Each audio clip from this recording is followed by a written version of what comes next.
theme he chose, and he placed the Eiffel Tower right here, as we had planned and discussed. And it's important when you're doing black and white illustration that you're going to be finishing either yourself or with a creative partner in this case, in the computer, working with other tools and techniques, that you still think through all those compositional elements.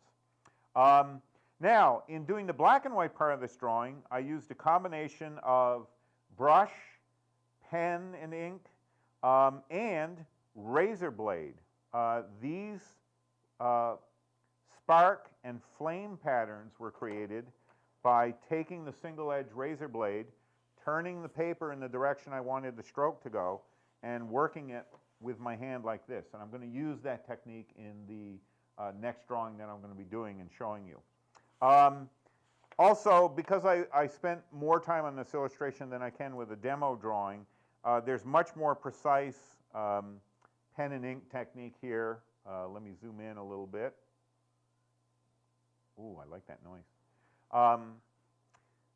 I did some really precise pen work in here with the smoke and dust that's kicking up down around here. These people would not have come out as well if I was doing it as a demo drawing, because I would have been faking the forms rather than I really worked them out in a pencil stage, and then deliberately inked them with a fairly rough use of brush for the heavy blacks and then pen for the lines, because I wanted it to have energy. I didn't want your eye to be drawn to this mass of people. They're just a gray pattern. The real focus of this drawing, of course, is with the big boys upstairs that are knocking the beans out of Paris, right here. Any questions? Okay, let me jump into the demo. I'm going to set aside drawing monsters for a little bit, much to the relief of some of you, I'm sure. And I'm going to do a little woodland scene. And I'm just really going to sort of block out the forms and try to give you some tips for working with pen, brush, and ink. What I want to do is I'm going to create a part of edge of the woods. I'm going to quickly just work out the shapes that I want to work in, and what I'm going to do is have a couple different types of trees coming up with a base of moss and ferns. And we'll do this as sort of a pastoral scene. And I'm going to start by jumping in with my crappy brush. This is an old number 3 from France that served me well, but as you can see, it has lost its tip. This is a new brush here, and you can see I've still got a really very good point to work with on this brush. This brush has had its day as a precision instrument. Don't throw out your brushes, though, because it now has a new life in creating spastic patterns of black and white. All right, so what I'm going to do is I'm going to have one large birch tree coming up over here, and I'm going to start by laying in just some of the shadows, and I'm doing a little bit of dry brush. Now, I'm working with a paper that has a slight tooth to it. This is not a slick paper. And that means I can go in and do some dry brush, and dry brush means I'm getting, you can see how those patterns break up a little bit? Is that coming through on the projector?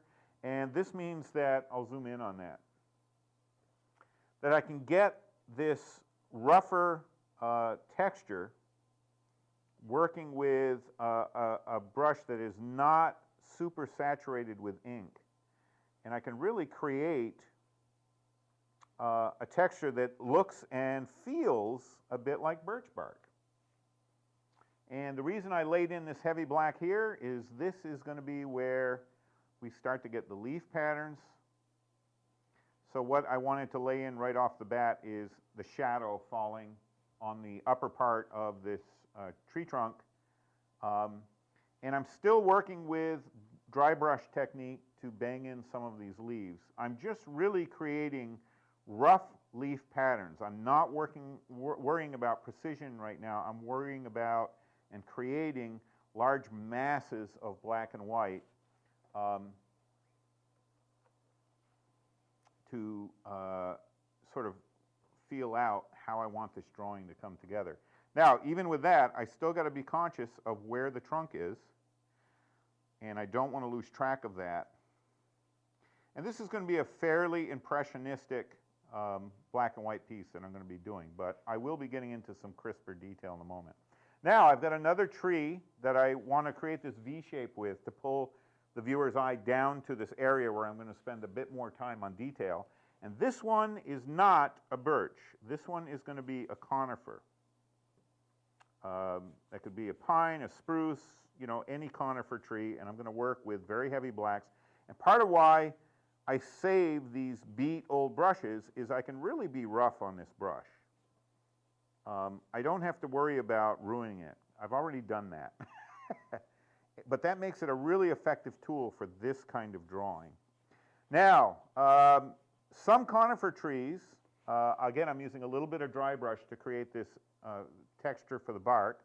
Some conifer trees will tend to have the older dead growth will splinter off toward the bottom of the tree, and it creates these interesting patterns where at one point in the tree's life, those branches went up, they sagged once they had their needles, and by the time they broke off and died, they tend to either go diagonally or horizontally off the tree. And that means I've got patterns I can work with where I'm basically working with a tree shape that begins with these lower limbs that are hanging down toward the ground and will make its way up to the live part of the tree. And I only brought in one beat brush today, but when I'm working at home in my studio, I've got a jar full of beat up brushes. And I have some brushes, I never throw out a brush. I have some brushes that are so ruined that they're perfect for conifer needles, where I can just soak them in ink and slam them face down on the paper, and it looks like pine needles.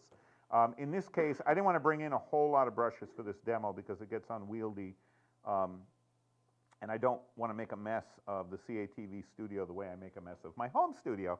So now what I'm going to do is emulate some of those shapes. And what I'm trying to do is create in this picture a fairly harmonious clash of different kinds of textures and patterns. And don't be afraid, especially when you're doing natural and woodland scenes. Part of the fun for me of drawing this stuff, I do not have the precision or the experience of the real masters of brush and ink, like the Japanese masters, but there is that sense of play to it. Control is not the issue for me. Happy accident is the issue for me with this. And I've got a sense in my mind's eye of what I'd like this picture to resemble, but I don't have a firm picture in my head of what it's going to be. And that gives me a lot of room to play. It's more about that I do know where I want large masses of black and where I want some light areas to make this drawing work and to pull it all together. And that's what I'm going to be feeling out, and I'll try to articulate what I'm doing at each stage. Now, if I had my beat collection of brushes, there's 3 or 4 different brushes I'd be using to create these needles. Instead, what I'll do is once we get to the pen stage, I'll do some of that needle creation. But you can see, you know, clearly these are 2 different kinds of trees. You know, deciduous tree versus conifer. Not versus like King Kong versus Godzilla, but you know, you get the idea. All right, now down here, the focus of the picture, what I want to do is have a huge mossy overgrown stump here that broke off years ago, and I want to work with moss patterns. So I'm going to indicate as much as a shorthand for myself as anything. These are patterns that are going to require more careful delineation with my newer and better brush. All right, and now I'm going to go in, and I want this to be one of those like edges of a bank that you'll find in the woods where there's roots that hang down.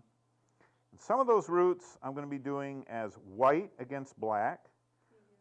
Oh, I'm sorry. I'm off the Richter scale. Always speak up when I start doing that, please, because I'm focusing on the board right now. Okay, and I want this to, here's the edge of this where